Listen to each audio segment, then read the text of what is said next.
What I remember most about my father is that he was always passionate about what he was doing.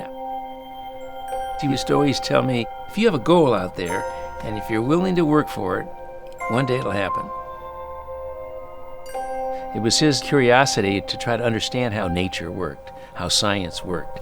And he would always include me in all these adventures, trying to, get me to say the most important thing that you can do as you grow is to have an interest in this knowledge. He loved to talk about his experiences in China, where one of his earliest observations were that the people who lived in the agricultural areas had embraced different types of eating habits. He said he woke up one morning with an idea. He realized intuitively the power of the plant-based diet when he saw that the people who existed on a diet that was primarily fruit and vegetables were healthier than the people who lived in the big cities.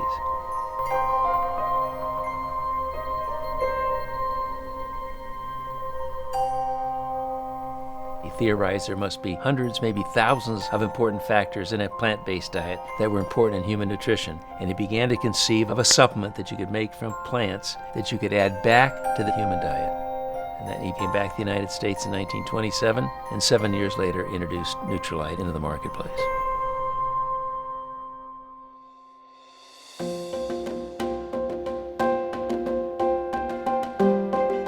My father pioneered in the area of phytonutrient development from the very beginning.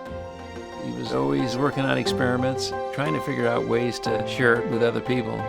I think it was born out of his desire to help people. He did these simple little experiments with plant materials, and he saw these colors showing up in a chromatographic column.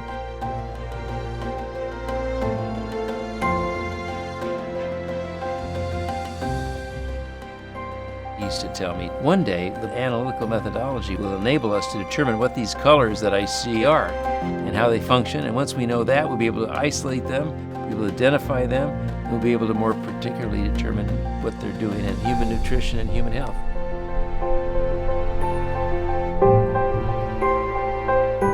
We've come a long way in discovering what nature holds, but we have a long way to go. I think we haven't scratched the surface. My dad would say we haven't even scratched the scratch. His thoughts way back then were very far-sighted, and now we're beginning to realize he was spot on. We've got to take responsibility for ourselves, our own health, the health of the environment, if we're going to protect and strengthen our society for the future.